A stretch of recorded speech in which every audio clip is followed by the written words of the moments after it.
খুলনায় ট্রেন ও ট্রাকের সংঘর্ষে নিহত হয়েছেন একজন, আহত হয়েছেন অন্তত ৭ জন।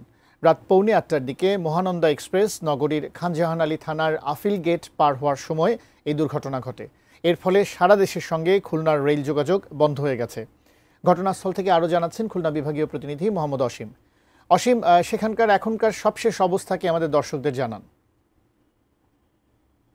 দেখুন, চাঁপাইনবাবগঞ্জ থেকে খুলনাগামী মহানন্দা এক্সপ্রেস কিন্তু খুলনার যে আপিল গেট এলাকা রয়েছে এখানে এসে ট্রাকের সাথে যে সংঘর্ষের ঘটনাটি ঘটেছে, এই ঘটনায় এরই মধ্যে একজন নিহত হয়েছে এবং 7 জন এখনো খুলনা মেডিকেল কলেজে যে হাসপাতাল রয়েছে সেখানে রয়েছে। তবে চিকিৎসকরা জানিয়েছেন তাদের মধ্যে 2 থেকে 3 জনের অবস্থা আশঙ্কাজনক বলছে চিকিৎসকরা। আর এখনো পর্যন্ত এই দুর্ঘটনার কারণে যেটি হয়েছে, খুলনার সাথে সারা দেশের যে রেল যোগাযোগ রয়েছেন সেই রেল যোগাযোগ কিন্তু একেবারেই বন্ধ রয়েছে এখন পর্যন্ত।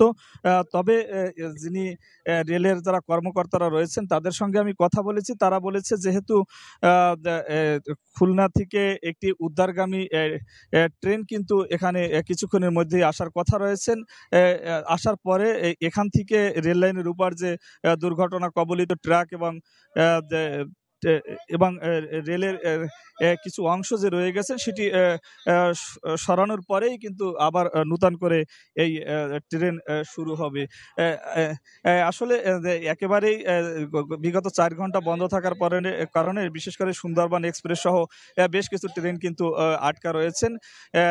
আসলে সব মিলিয়ে বলা চলে এই যে ট্রেন দুর্ঘটনা ঘটেছে, ভয়াবহ দুর্ঘটনা বলতে গেলে 3টি বগি লাইনচ্যুত হয়েছিল এই দুর্ঘটনার ফলে। আমার কাছে সব মিলিয়ে এই ছিল খুলনার আপিল গেট এলাকা থেকে ট্রেন দুর্ঘটনার সর্বশেষ খবর।